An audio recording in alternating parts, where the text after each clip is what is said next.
ఇలాంటి మరెన్నో వీడియోలు చూడడానికి like, share, subscribe and comment. ఈరోజు ఈ వీడియోలో 2025 సంవత్సరము మే నెలలో శని జయంతి ఎప్పుడు, ఆ రోజు ఎలాంటి పూజలు చేయాలో తెలుసుకుందాము. పురాణాల ప్రకారము శనిదేవుడు వైశాఖ మాసము అమావాస్య రోజున ప్రత్యక్ష దైవము సూర్యనారాయణుడు ఛాయాదేవి దంపతులకు జన్మించాడు. ఆ రోజున ప్రధానంగా శని మహారాజును పూజిస్తారు. ఆయన అనుగ్రహంతో అన్ని రకాల వ్యాధులు, అప్పుల నుంచి ఉపశమనం పొందుతారు. ఈ రోజున దాన ధర్మాలు చేయడం ద్వారా జీవితంలో ఆనందము, శ్రేయస్సు పెరుగుతాయి. శనిదేవుని అనుగ్రహం లేకపోతే చాలా ఇబ్బందులు పడాల్సి ఉంటుంది. శని అర్ధాష్టమ శని, ఏలినాటి శని దోషం ఉంటే చాలు వారు ఏ వృత్తిలో ఉన్నా, ఏ పని చేసినా అన్ని ఆటంకాలే ఎదురవుతాయి.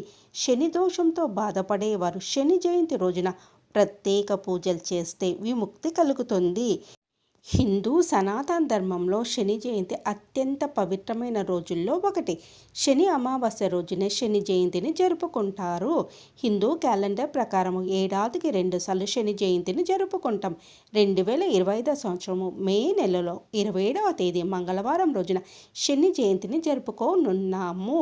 శని జయంతి జరుపుకునే విషయంలో కొంత గందరగోళం ఉంది.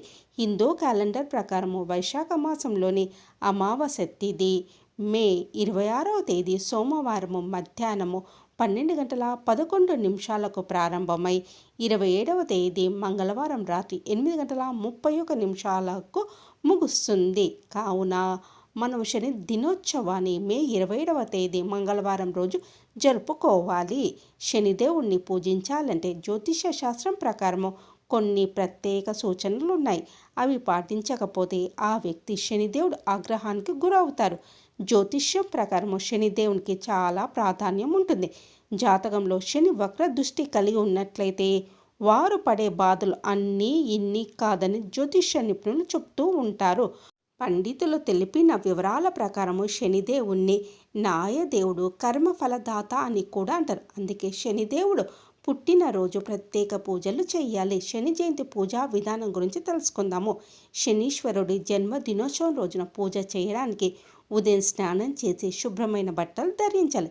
తర్వాత శనీశ్వరుడిని నల్లటి వస్త్రంపై ప్రతిష్ఠించాలి. తర్వాత దేవుని ముందు ఆవ నూనె దీపం వెలిగించాలి.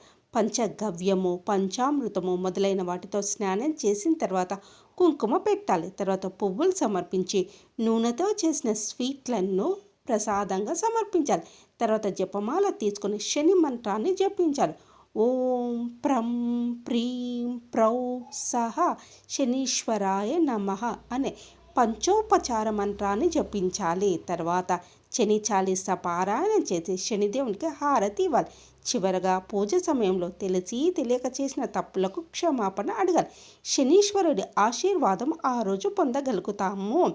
ఈ రోజున శనీశ్వరుని ఆశీర్వాదం కోసము నల్ల నువ్వులు, నూనె, నల్లని వస్త్రాలు, ఇనుప వస్తువులు, బూట్లు, మినపప్పు, దుప్పట్లు దానం చేయడం మంచిది.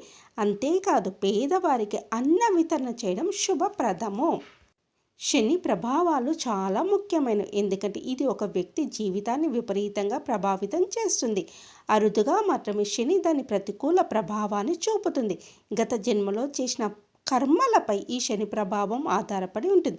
అంటే శని చెడు ప్రభావాలు మనుషులు చేసే కర్మలను అనుగుణంగా ఉంటుంది. ఇలాంటి వాటి నుంచి విముక్తి కలిగేందుకు జన్మించిన గ్రహము, నక్షత్రం ఆధారంగా శని దోష నివారణకు పూజలు చేస్తారు. దీనివల్ల భవిష్యత్తు బాగుంటుంది. ఎలాంటి సమస్యలకు, అనారోగ్యాలకు, దుష్ప్రభావాలకు గురి కాకుండా ఉంటారని నమ్ముతారు. అందుకే శనిదేవునికి తప్పకుండా పూజలు చేయాలి. శనిదేవుడు పుట్టిన శని జయంతి రోజున ప్రత్యేక పూజలు చేస్తే ఇలాంటి బాధల నుంచి విముక్తి కలుగుతుంది.